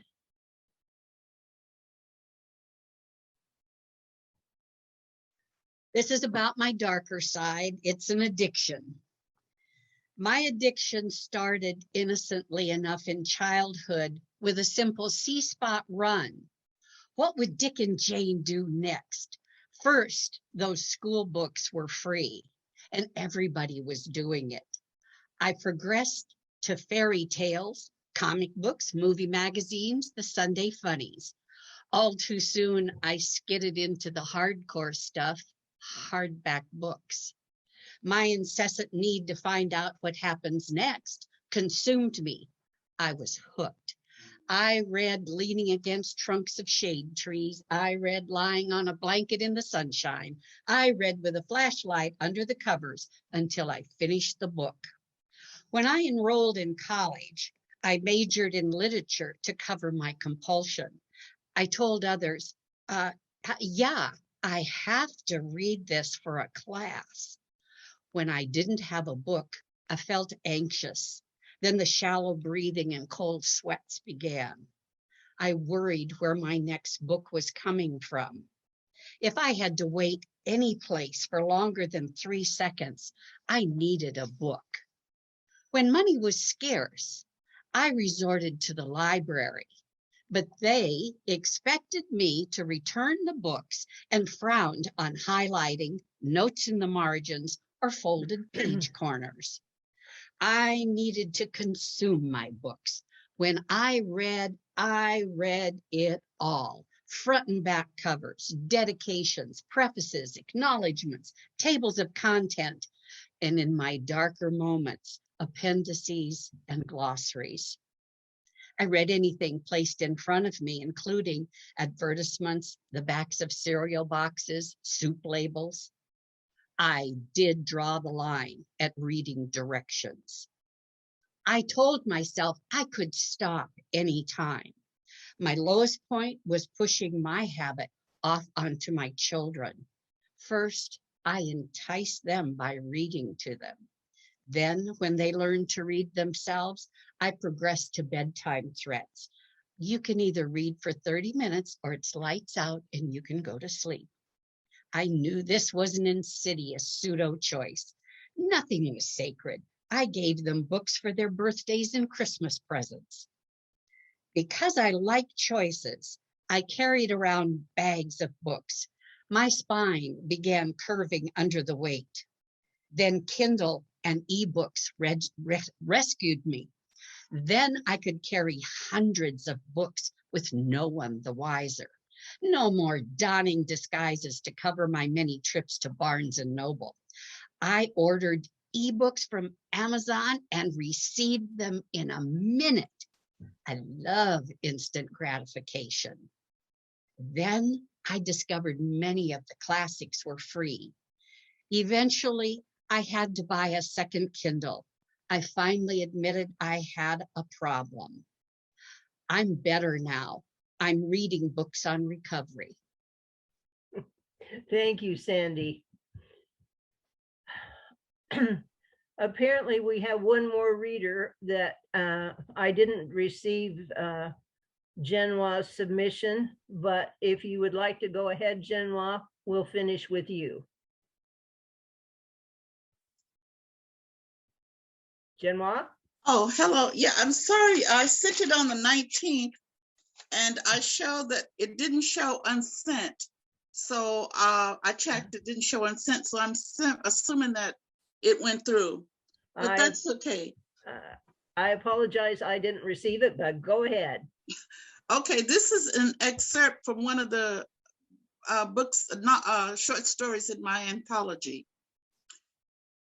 Susan Ups the Game, an excerpt, as I've already said. A ray of sunlight from the bay window in the living room struck the sliver of green glass that Susan held against her wrist. A parade of colors burst into the room. Reds, yellows, lavenders, greens, blues, pinks. Every hue of the rainbow darted from ceiling to floor, from corner to corner. The sound of the swirling hues, joyous, twinkling, merry, penetrated the room. Confronted by the vibrating lights and sounds, Susan gasped and tossed the silver of glass on the floor. What was she doing? Why was she trying to kill herself? What had she done wrong in her and Greg's relationship? Greg is the one who broke his promises and vows. When they were married, he promised to love and cherish her. Until death do we part was his vow. Even when they were teenagers, drinking hooch with a bunch of friends in Turner Egan's backwoods garage, Greg had told her that she would always be the only girl for him. He said the only thing that would ever separate them would be that one of them died. Greg won't tell her why he left. When asked, he says, "I am not the Greg I was 20 years ago," which explains nothing. It be her looks. She still weighs the same as she did on their wedding day 12 years ago. And her hair is the same golden brown that it was on the day that they met in high school. The style is different. She no longer wears it in a long ponytail. Everyone on her job says that feathered cut she wears is becoming to her. Greg gave her thumbs up when he first saw it. There are a few laugh lines gathering around her mouth. Could that be enough to warrant a divorce? She doesn't cook any differently. She still makes the egg omelet the way her mother had taught her when she was 10 years old. The trick, her mother told her, is to wait until you see bubbles in the egg batter, then flip it over. She hasn't changed the biscuit and gravy recipe either. She still cuts lard into the biscuit dough, even though her city friends, Miranda and Astrid, frown on it. Use olive oil butter instead, they advised her. She tried the olive oil butter. Greg tasted one of the biscuits that she made with it and asked her if she was trying to push him for something. If it isn't her looks or the food, what could have been that made Greg leave? A lot of marriages break up due to financial reasons. Could that be it? They both have jobs. They're frugal. They own their matching black Mercedes sedans free and clear. The mortgage on the mountain property that they purchased when they were first married, 20 acres of usable land surrounded by lakes and streams and trees, was paid off by their 10th wedding anniversary. The mortgage on their primary residence is small. They have decided when they first purchased the property to go half and half on the mortgage. Even though he has vacated the property, Greg is still paying his half. As decreed in the divorce settlement, Susan will remain in the property until it is sold, at which time they will split any profit. Financial reasons did not appear to be the motivation for Greg to leave. The divorce papers laying on the living room coffee table tells Susan that she and Greg are no longer a couple. Greg is the same as a stranger to her, a stranger who almost caused her to harm herself. What had been his mission in leaving her? To make her his prey? He had fired a shot at her. He missed. He won't get another chance. Thank you, Genoa. And thank everyone for sharing in our second annual prose reading. Like I said in our emails, Howard's poets are a tough act to follow, but we had some good participation today, and thank you all. Yeah, I want to echo that. Thank everybody. It's heard some terrific pieces there. I really enjoyed them. It's great to hear what people are doing, what they're writing. It's been great. Well, that puts an end to our meeting today. I have one last thing to say. This is my last time running the meeting. It's been a pleasure. So just know that I've enjoyed my 2 years. It was a hard act to follow Lynn. Howard has a lot easier act to follow. So I wish to thank everybody for all the help they gave me, including the board members. And even though Lynn has not been on the board for the 2 years, she's been there to help at any time I needed it. And I really appreciate the board members and all the help I've been given. So thanks a lot. We will have a special board meeting right after this. So those of you who are on the board, please stay tuned. And with that, I would like to say happy trails. Wait, before everybody goes their very varied ways, I just want to thank you again, Jim. You're a class act. And, I know that when I set things up, and I didn't do it alone, I had a team of at least a dozen people at first to set this sucker up with me.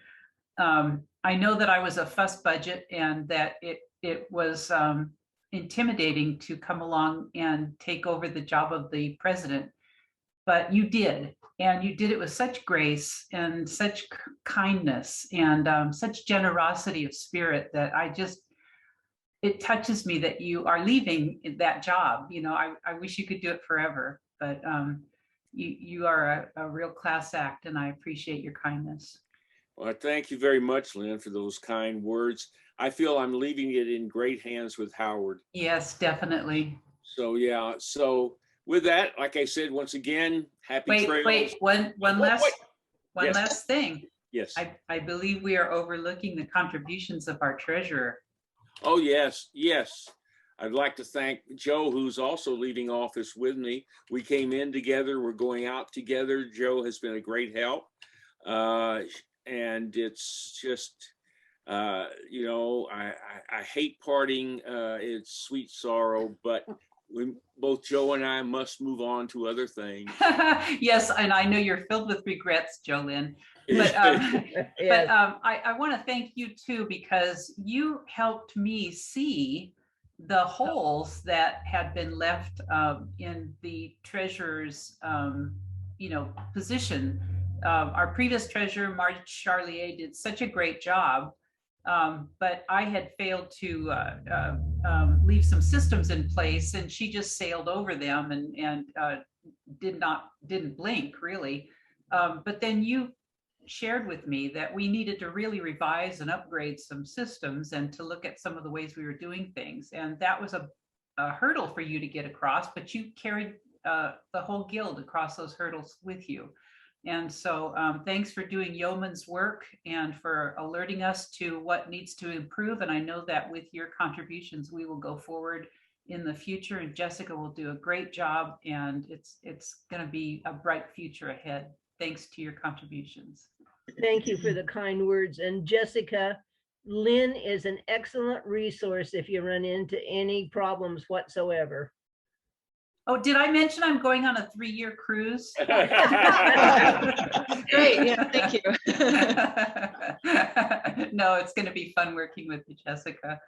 Yes, I'm very excited, and if I need any help, I'll be sure to let you know. Okay. Good luck, Jessica. Okay. Thank you. All right. Anything else before we quit here? Well, that's Nope. again, I It's would just like, that one quick thing is that I intend for maybe the next 5 to 10 minutes, like we did the last time, is leave this open for people to have some finishing up of discussions if they want before we adjourn to the meeting, is if that's okay, because everyone really liked that. Got a lot of positive feedback about not just clicking out of the Zoom immediately. So, I'll give everybody 5-10 minutes to wind down. If you have somebody you want to say something to, unmute, now's the time. I think that's a good idea. Everybody Yeah, but unmute we can yourself. we can still officially adjourn, Jim, but everyone really liked chatting afterwards. okay, well, officially adjourning, and I'm saying happy trails until we meet again. Okay. So much that ends for my reign here. It's all up to you, Michelle. You want to carry on the conversation, go right There ahead. really isn't. I just sit back and let people chat or leave or whatever they want to do, except for the board members, you can't leave. Yeah. Yeah. Can you hear me? Can you hear me? Yes, we can Yeah, we hear can. you. This is Yvonne Quinteros. Hi, Yvonne. Hi, How are Yvonne. you? Good, thank you. How is everyone? We're good. That's what it looks like. Sorry, I'm behind the curtain. We see that. The curtain of Zoom. Yeah. So I do have something to say. I have, I don't know if anybody's interested or if they have time. I have 2 tickets to see Monster Mash. It's a musical at the Spiritual Living Center today at 5 o'clock. And they are comp tickets. I will be there, and then I have an extra ticket if somebody would like to join me. That's really nice. I can pick you up or we can meet there. How sweet. That's very nice of you. If I Very wasn't in nice. Big Bear, I would take you up on that, but I'm in Big Bear this weekend. Okay. Anyone else? Alrighty. Going. Okay, then I will be there by myself, maybe. Well, thank you, Anybody Yvonne. else? Thank you Okay. very much. No problem. Thank you. I want to say, Michelle, thanks for hosting the meeting today, because Michelle was in charge of the mechanics of the meeting today. So thanks, Michelle. Yeah, thank you. You're more than welcome. Not a problem. Well, Bonnie, I have a quick question about, you said Findaway is an alternative to ACX for getting your audiobook done. Yes. Then do they just give you the file or do they take royalties? Findaway actually distributes the ebooks Okay. as well. Okay, so they're like draft to digital as far as a print book would go. Right. Okay. They do basically the whole deal, and then you can do the split royalties things and everything. They are actually a companion to draft to digital. Oh. So if you're already in draft to digital and you have a book in draft to digital, you'll see on the screen, you've got 3 things. You've got the ebook, the print book possibility, and then there's a microphone. That microphone represents the audiobook, and it will take you to Findaway Voices, and they work on the same principle as draft to digital. Okay. Wonderful. Thanks. I didn't know that. Yeah, it's a pretty great platform. And the caveat with ACX is once you're with them, they basically own your ebook for 7 years. But Findaway Voices doesn't have that same thing. Okay. ACX is great. I've done an audiobook through ACX. They're fairly easy to use. And as you say, you can do the Findaway Voices works basically on the same principles without a lot of the restrictions that are put on you by ACX. Good to know. Thanks. Recently, I ended up doing what they call going wide, where I unpublished my books from Amazon's publishing platform. I still sell books on Amazon, but I do it through Ingram Spark and draft to digital. And I'm going to be getting a new narrator, et cetera, and so forth, and doing my audiobooks through Findaway Voices. And what that does, the one thing that it does that was my problem with Amazon is if you're on Amazon, you can't get into libraries. Libraries won't order from Amazon. Right. So you have to have an alternative. And Ingram Spark distributes to over 40,000 libraries through Overdrive and some of the other things, as well as it's just a place where libraries like to order their books from. You know, And so, that's an interesting point about libraries. I have to be honest, I don't really see the value in putting my book in a library. I think it's an ethical thing to do, and I do donate my books to my local library. okay, But, so there's definitely a marketing advantage to putting your books in libraries. The first thing is that libraries have a tendency, especially when a new book comes into the library, to advertise it, to put it in displays, et cetera, and so forth. But the other thing is that libraries actually pay for the books that they buy. Right. And with 40,000 libraries, and I've got, at this point, I'll have 4 books here soon. If a library orders 4 books, that's only 1 library, but it's getting my books out there. It gives me credibility to have my books in libraries. And if all the libraries, because librarians talk to one another about the books that they get in, if all the libraries purchase your books, that's like 40,000 people purchasing your books. That's a lot. And yeah, that's a good point. People are exposed to it. And like I said, having your book in a library, all of a sudden people look at your books in a different way, especially if you're self-published. If you're an independent publisher of your own books, libraries are great. But here's the other thing. If you have an ebook, every time somebody checks out an ebook at your library, you get a kickback because the library pays for that individual checking that out. So getting your books into libraries can be a very profitable side of your business. Second part is independent bookstores, unlike Barnes and Noble and Amazon, they don't order through Amazon. So once, and Barnes and Noble, even if you've got your book, your ebook or your paperback in Barnes and Noble, it won't get into one of their regular bookstores if they can't order it through a place like Ingram Spark. These are all things I've had to learn about the publishing industry kind of the hard way. But now I have my book in Barnes and Noble, recently got into my local Barnes and Noble, and they're selling very well. And I'm in local bookstores. As a matter of fact, I'm doing a local bookstore book signing here in the very near future. So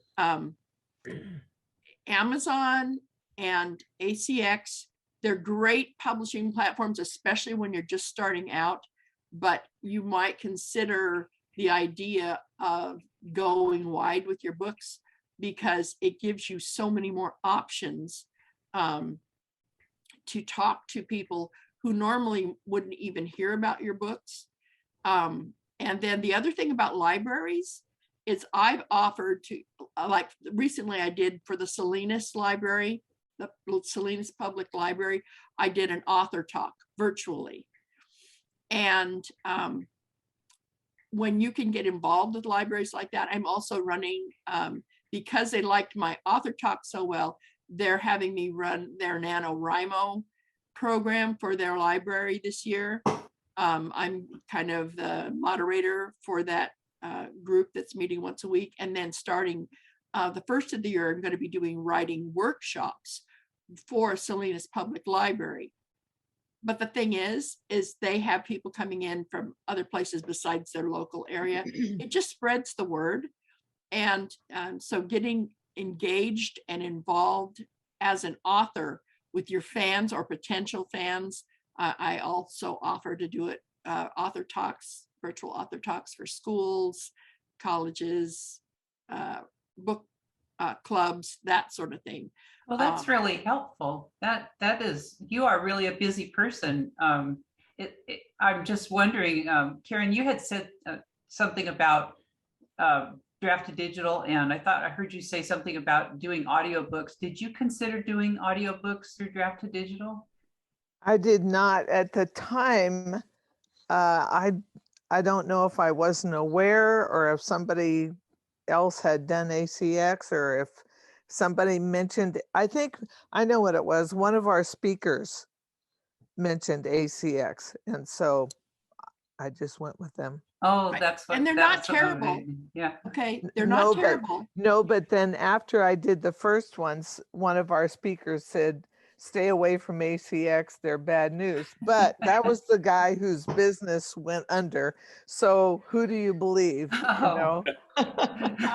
Yeah, I would say this about Ingram Sparks to start with. Ingram Sparks is one of the few that you can actually have your books published in hardback. Yes. And that's an advantage. Now you say, well, why is that an advantage? Because most money, like newspapers and magazines, will not review paperbacks. Oh. They will review hardbacks. And so you have a little bit better chance of getting a major review out of a hardback rather than a paperback. That's one advantage to Ingram Sparks. The problem is to do your book, you really have to know InDesign, and you have to use InDesign to format the book. Now, InDesign is not that difficult. Actually, there's a 15-minute program on YouTube that showed me how to do it, and it was quite simple, and I got it done easily enough. But you do have to work with the program that you're going to be unfamiliar with to start with. So that's one of the problems with the Ingram Sparks. As for the ACX, the thing I read today, I put on there. It is actually on Audible, and I did it myself. But I'll never do it again. Why not, Jim? Because it runs only about 17 or 18 minutes, but it took me like 7 hours to do. I mean, every time I'd stumble over a word, I'd have to go back. And it's amazing how many words you stumble over when you're reading it, you know, or mispronounce your own work. It's, you know, and so by the time I got through with it, I said, well, that's it. Yeah, I did. I accomplished this. I did. I think it works well, and I'll never do it again. And unfortunately, I think my next book that's coming out, which is called Storm Riders, and it's coming out with a major publisher. They'll probably put it on themselves, so I won't have anything to do with it. Yeah, you won't have a choice. I won't have a they'll choice. pick who's going to read it and everything. They'll do it themselves. Yeah. I have a quick thing when you're done before we move into the board of directors meeting. I've got one quick thing. Okay, I just want to say this about my title of my book.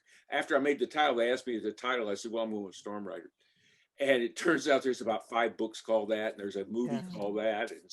But they kept the title anyway. Nowadays, that's not a problem. I think, you know, it's almost a smart marketing ploy to use a very similar or identical title, you know? My next one's called Gone with the Wind.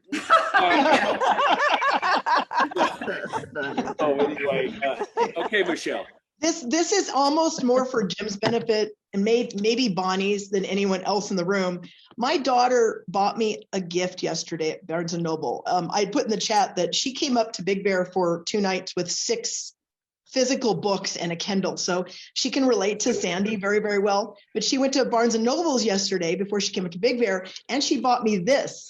You can't see it because it's backwards, but it is the collector's edition. It just came out exclusively through Barnes & Noble. I haven't even taken it out of the wrapper yet. I'm so excited. Jim and I share this. This is, in my opinion, the finest science fiction novel ever written. The new movie is coming out. If you haven't seen the trailer, oh my God. In fact, it came out last night. There's been 2 other attempts previously to make Dune, unsuccessful attempts, in my opinion. This one looks accurate, having read the book, just from the trailer, the casting, the special effects, the choices, the what do you call it, artistic choices that they made for ship design and scenic design. It resonates so strongly with this book. I can't wait. I'd be there right now if I wasn't here to go watch that movie. Actually, believe it or not, it's also on HBO Max. You're talking about the new movie that just was released yesterday? Yes. It came out on HBO Max last night. I convinced my wife, who's not a big science fiction fan, that Vicky said that she'll start it with me at least. So. She's not gonna like it. I'm telling you right now. She's not. I know Vicky. Are people's eyes? Many explosions. Their eyes are sparkling. Nobody knows me. Well, it's an uphill battle. That's not true. Somebody knows you. It'd be an uphill battle for me because I detested the De Laurentiis version. Oh, it was terrible. It was horrible. It was one of the worst movies ever made, in my opinion. But Yeah. anyway, so that being said, are we ready to move on into the board of directors meeting? Yeah, let's move into. And just so everybody knows, our board of directors meetings are not closed. So even if you're not on the board, you can hang out. It's not a closed meeting. But it'll be a quick one because you just have one order of business, I think. Go ahead, Jim, it's up to you. Yeah, the board of meeting directors special meeting is now open. We only have essentially one item on there, and that's the minutes to confirm our new officers, Howard and Jessica, and our minutes need to reflect that. I don't even believe there has to be a motion on it, only that the minutes reflect that they were. No, it's about the signatories on the account. That has to absolutely be reflected. Yeah. And that's why we need the minutes to reflect that. So that will be up to Karen to make. I think we need a motion in a second, don't we? Or do we not? I don't even know, to add them as signatories and to remove Jim and JoLynne as signatories. I think we actually need a motion, don't we? We did it last time, but I don't have it right in front of me. Do you happen to have that handy? I can click to my email that I sent. No, because I don't have access to that email on this computer up here. So Okay. I don't. Hang on just Maybe a Jim second. does. No, I can get it. Why don't we just do it and then we're covered? Yeah. Right. I think so. Okay. Okay, Yeah, so good I'll make a point. motion. Easy way. I'll make a motion that we remove the existing signatories of Jim Hitz and JoLynne from our Provident account and add our new president and treasurer Howard, and you put in last names for me, Howard and Jessica, and also authorize them to open a new account. Oh, that's true.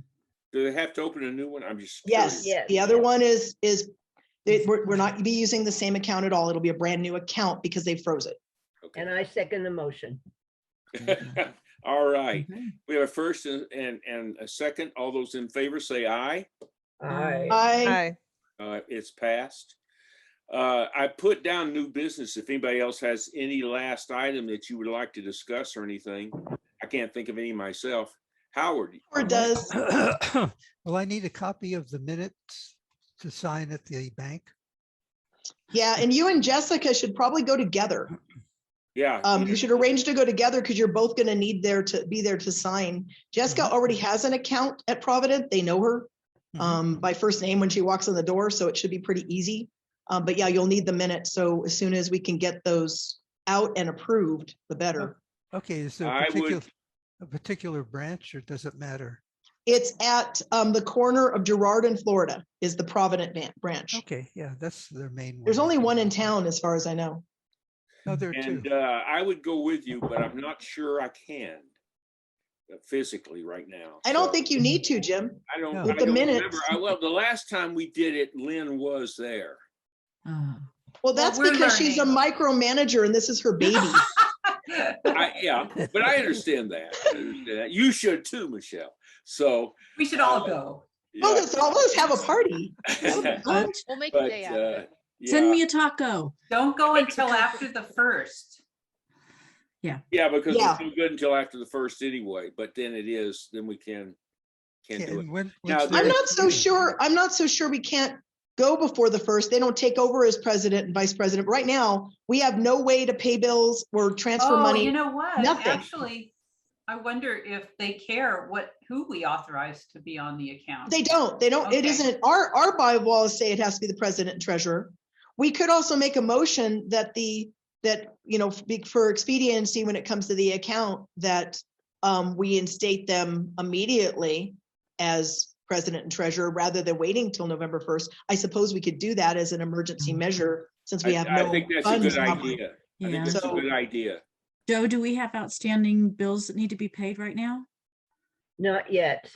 Okay, that's good to know. At least there's Yeah, nothing we're okay. hanging that's waiting on Well, us. there's money in PayPal we can't transfer yet. And now that we're opening up, it's very possible in the next week I'll be getting checks in the PO box. That's true. Because for we're opening up memberships, for huh? next year's renewals. So I would like to make a second motion that because of emergency measures due to the freezing of our current Provident account because of the fraud, that we immediately instate Howard and Jessica in their offices rather than waiting to the November 1st transfer of the offices. And I second I that can't also. second that. Okay, there's a good second. Okay, we have a first, we have a motion, we have a second. All those in favor say aye. Aye. Aye. Passed.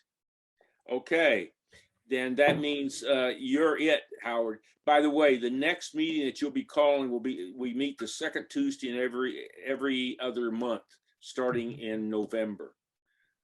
I So think that's the 9th, isn't it? Yeah. Right. Okay. And are we gonna, we're still keeping it at 9 o'clock, right? it's up to Howard and you guys. You good with Yeah. that, Howard? Still keeping it like it's been? Yeah, I think that's fine. Okay, I might question, have do a you have, conflict on the 9th? why do you have a conflict on the 9th?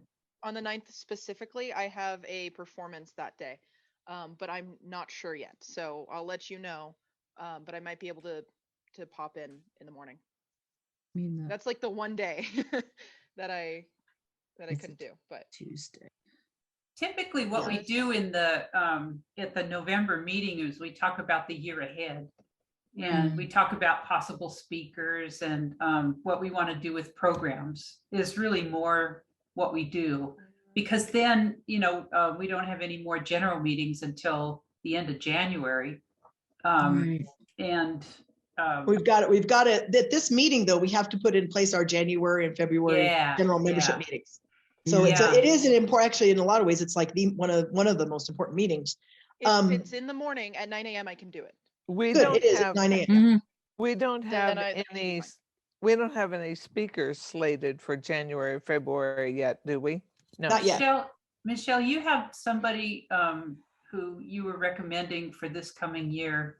I can't remember who it was. Didn't you? I've got 3 potentials. Okay. But I haven't firmed anything up yet. I figured we'd talk about it at the November meeting. Well, I'll tell you guys what, if you want to go looking for, because it's what we do, Howard and Jessica, is that each one of the 5 board members is responsible for 2 programs.